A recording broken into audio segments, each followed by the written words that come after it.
A reading of one of my stories on Chopper Stories. Many years ago, when I was a helicopter pilot on a Chinese tuna boat on the Pacific Ocean, and this was my first few days of being a helicopter pilot on a Japanese tuna boat. Anyways, from the series of Blip on the Radar, this is part number 10, and it's called Burning the Garbage. Moggy, Moggy, what you do? Looking back, I know I elevated naivety to an art form truly worthy of the Guinness Book of Records. But I plead innocence. After all, I mostly meant well. That's probably what I shall be telling St. Peter outside the pearly gates as well one day. I just hope he does not repeat back to me the often heard admonition from my family members, namely that the road to hell is paved with good intentions. If that truth holds in the appeals court of heaven, then basically I'm going where it's hot, real hot. I was on my first tuna trip. I had landed the evening before. It was my second day aboard, and it was all a grand adventure to me. We were still en route to the fishing grounds, and there was no need to go flying. I had done my first ever tuna boat landing, and I had yet to perform my first ever tuna boat takeoff. I was strolling around the ship exploring, and I was surprised and pleased to discover that the Taiwanese were in fact ecologically sensitive and aware. I had discovered a refuse incineration system. Damn, I was impressed. It wasn't exactly high-tech. It consisted of a large oil drum on the intermediate working deck with the top cut out. Looking into it, you could clearly see the remains of old rubbish and plastic stuff they had previously burnt. I resolved, in my usual well-meaning bumbling way, to fully partake in this project, namely to keep Mother Nature, all our mother, free from trash, and especially plastic garbage. I had already put together quite a little stash. The previous pilot mechanic had obviously been slobs, and I had filled a large plastic refuse bag full of foul-smelling produce. There was plenty of plastic, old newspapers, and empty cartons. Since I had cleaned out the refrigerator as well, I had stale yogurt, sausages, growing some kind of green mould, half-drunk Pepsi bottles, a dubious green cheese that was once yellow, and the pride of my collection, a remarkably foul-smelling substance casually wrapped in a torn, waxed plastic roll. In better days, I think it might have been pâté foie. Regardless, the idealist in me, the earth-savvy tree-hugger, knew better than to simply chuck that lot overboard. It would all be lovingly stored until such time as it could be properly disposed of. In the event, I did not have long to wait. That very afternoon, as I went for another amble, there they were, burning the garbage can. Cool. Captain was there as well, and 3 or 4 of the ship's officers. It was good to see that they took this matter seriously. Off I trotted back to my cabin, and I soon proudly returned, toting my large refuse bag of odious-smelling, yucky stuff. I marched up to the burning drum and peeped in. Good, there was plenty of room. Their smelly stuff was burning beautifully. In a quick move, I tipped the whole bag in. I distinctly remember them giving them a broad, righteous grin as I did it. Greenpeace loyalists would have applauded me.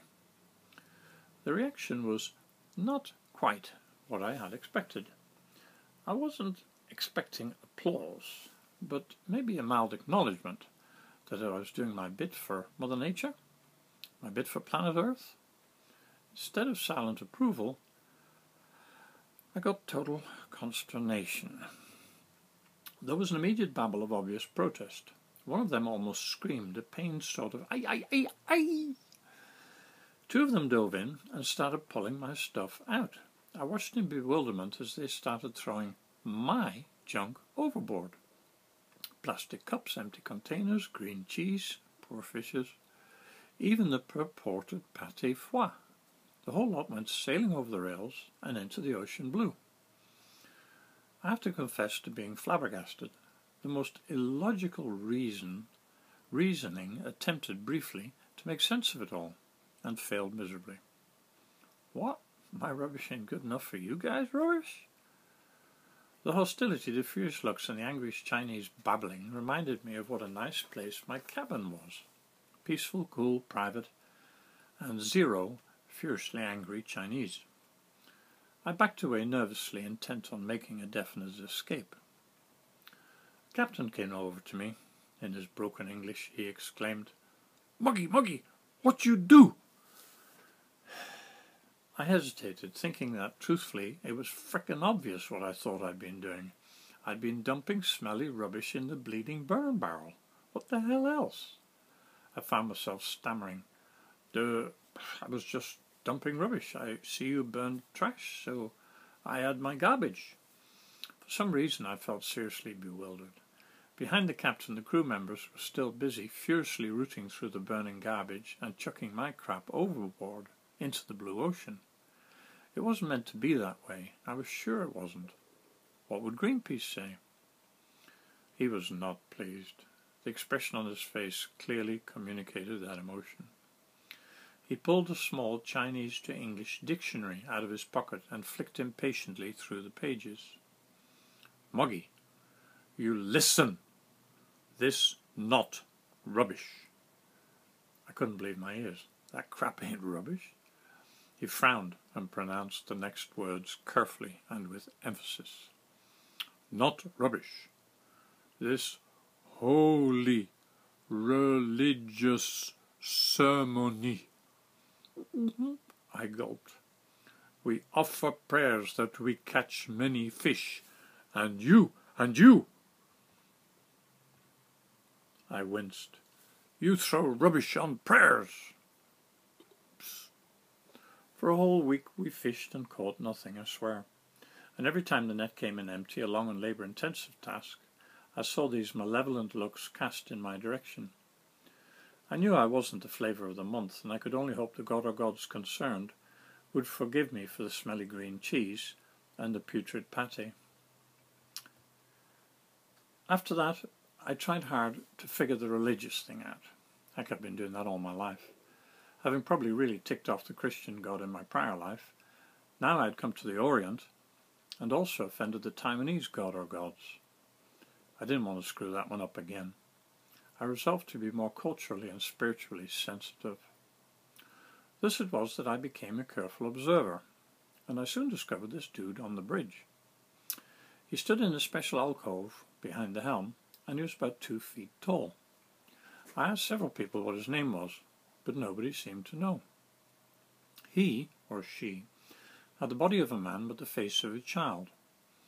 He stood there with arms outstretched, a bit like Jesus, I guess, except that I don't think Jesus would have been seen dead in a strange, frilly outfit. It reminded me of something an over-doting grandmother would insist her grandchild would wear, the sort of lace, pretty, stringed-up costume with colourful bows and stuff. Anyway, there he stood, and he was very important, and I knew I must not tick this porcelain dandy off any more than I already had.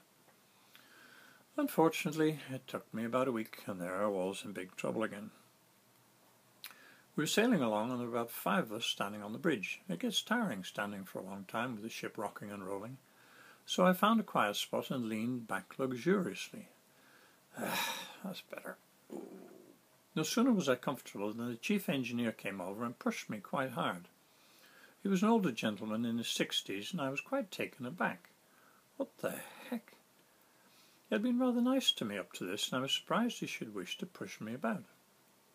Embarrassed, I tried to ignore it, and him. I assumed my previous position again and stared fixedly at the windows. Within a minute, the big bully had shoved me again. Some bitch! I was getting crossed. Why the... Can't you leave me alone, you dozy chink? I went right back to my previous position again, leaned back in the same way, and tried to suppress an irresistible urge to engage in a great cultural insensitivity, to wit, smack the chief engineer in the lug-hole. Now I was noticing disquiet on the bridge. I was getting funny looks. Now what? It was the radio operator who came over and explained to me quietly what I was doing wrong this time.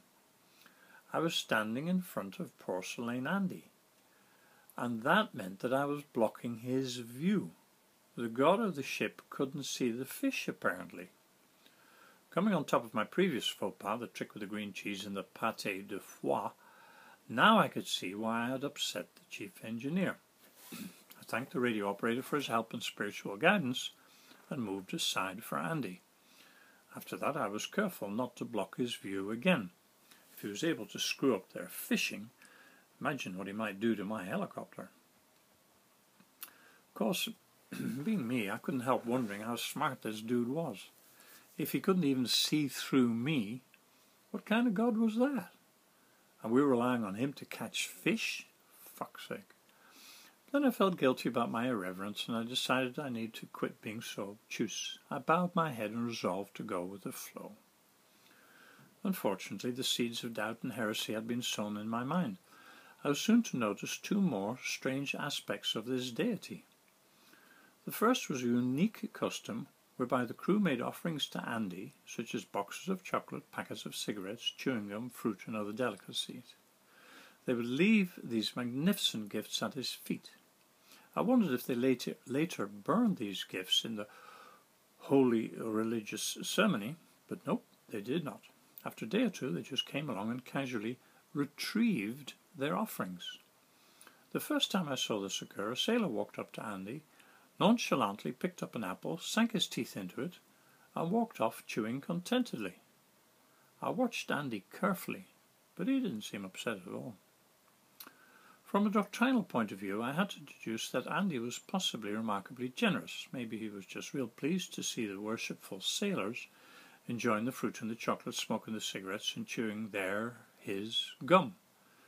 But then if that was the case, that he was just a great old soul, and please just stare at the good stuff for a while before they took it all back, how did that sit with the mean, moody old shit who prevented us from finding any fish just because I innocently dropped mouldy cheese and smelly pâté on his holy ceremony? I couldn't quite figure that one out. The second aspect I noticed had to do with the prayers they offered. They didn't speak any prayers, they didn't have to. All the prayers you could ever need were already written down on this brightly coloured paper. Yellow, orange, red. Each piece of paper was 2 inches tall and 3 or 4 inches wide, and printed on them was the prayer you needed. The prayers came in a pack. The pack was 6 inches thick, compressed, and contained hundreds and hundreds of prayers. The pack came out of a cardboard box. This box contained dozens and dozens of packs, so thousands and thousands of prayers. Of these boxes, the ship had hundreds and hundreds of them, so millions and millions of prayers. Now the neat trick was this. You didn't have to read or study the prayer. All you had to do was burn the blessed thing. That counted as a prayer. Brilliant system. Imagine if the Catholic Church was to bring in that system. Saying the Rosary would never be the same again. All those Our Fathers and Hail Marys I painfully struggled through when I was a kid could have saved a ton of trouble with that system. Oh well. Anyway, once I learnt all this, I understood the mysterious workings of the holy religious ceremony. What I had mistaken for mere tut and garbage, burning away in a holy barrel, was in fact the essence of the prayer cycle. Conversion of the printed prayers through fire into the real thing. I really understood it now. Sort of. I was often on future days on different ships to stand on the helideck and watch the holy religious ceremony. I would wonder about the great god Porcelain Andy, however he worked things. I would watch the prayers turning to fire, and the fire turn to smoke, and the burnt pieces of paper twisting and twirling in the heat, rising up out of the holy barrel, get caught in the wind and blow overboard. An orgy of prayer disappearing over the waves.